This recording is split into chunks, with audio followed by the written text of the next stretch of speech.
परोपकार मसीही जीवन का अनिवार्य गुण।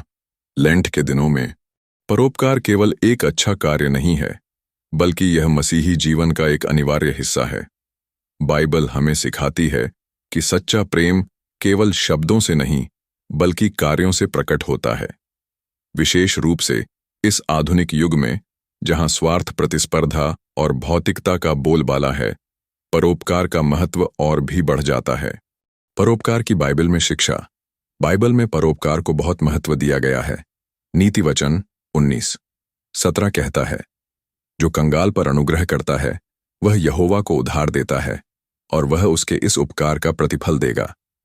इसका अर्थ यह है कि जब हम जरूरतमंदों की सहायता करते हैं तो हम वास्तव में परमेश्वर को उधार दे रहे होते हैं और वह हमें इसके लिए आशीषित करता है।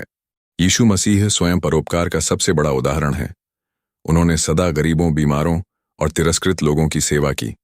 मत्ती 25:35-36 में यीशु कहते हैं, क्योंकि मैं भूखा था और तुमने मुझे खाना खिलाया, मैं प्यासा था और तुमने मुझे पानी पिलाया, मैं परदेसी था और तुमने मुझे अपने घर में ठहराया, मैं नंगा था और तुमने मुझे कपड़े पहनाए, मैं बीमार था और तुमने मेरी सुधि ली, मैं बंदी गृह में था और तुम मेरे पास आए।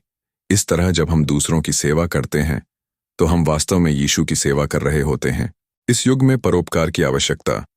आज का समय अनेक चुनौतियों से भरा हुआ है। महामारी, बेरोजगारी, आर्थिक असमानता और प्राकृतिक आपदाओं के कारण लाखों लोग पीड़ित हैं। ऐसे समय में परोपकार केवल एक विकल्प नहीं, बल्कि एक आवश्यकता बन जाता है। मसीही विश्वासी होने के नाते हमें अपने आसपास के जरूरतमंदों की मदद करनी चाहिए, चाहे वह आर्थिक सहायता हो, भोजन देना हो, बीमारों की देखभाल करनी हो या किसी को सांत्वना देना हो। गलातियों 6:9-10 हमें प्रेरित करता है, हम भले काम करने में साहस न छोड़े, क्योंकि यदि हम ढीले ना हों तो ठीक समय पर कटनी काटेंगे। इसलिए जब तक अवसर मिले हम सबके साथ भलाई करें, विशेष करके विश्वास के घराने के लोगों के साथ। परोपकार के तरीके। परोपकार केवल धन देने तक सीमित नहीं है, बल्कि यह प्रेम और करुणा के रूप में भी हो सकता है, जैसे भोजन और वस्त्र दान करना, समय देना, प्रेरणा और शिक्षा देना, प्रार्थना करना। परोपकार का प्रतिफल। परोपकार केवल दूसरों के लिए नहीं, बल्कि स्वयं हमारे लिए भी लाभकारी होता है। बाइबल कहती है कि जो उदारता से देता है उसे परमेश्वर और अधिक आशीष देता है। जब हम परोपकार करते हैं तो हमारे जीवन में भी शांति, आनंद और आत्मिक समृद्धि आती है।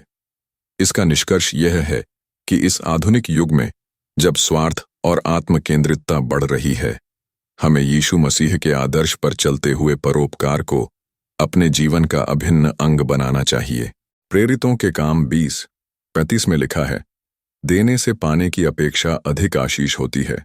इसलिए हम सबको परोपकार के कार्यों में सक्रिय रूप से भाग लेना चाहिए और अपने जीवन को दूसरों के लिए आशीष का कारण बनाना चाहिए।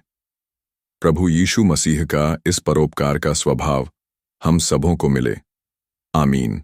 इन दिनों में हम बुजुर्गों के पास जाकर उनके साथ वार्तालाप करें, उनको समय दे और उनको यह समझने का मौका दे कि वह भी इस समाज के लिए एक अभिन्न अंग है। अनाथों और विधवाओं को पूछे, जो गरीब है और लाचार है, उनको जैसे आपकी हैसियत है उसके अनुसार कुछ मदद करें। पिछड़े वर्ग के लोगों को मिलने जाए, जो बीमार है, अस्पतालों में है, घरों में पाए जाते हैं, उनके लिए प्रार्थना करें। और जो बंदी गृह में हैं, जो विभिन्न गलत आदतों से फंसे हुए हैं, उनके लिए प्रार्थना करें। परोपकार का स्वभाव जो यीशु मसीह का है, वह हमारे भी जीवन में इन दिनों में हो, ताकि हमारा जीवन यीशु मसीह में साकार बने। आमीन।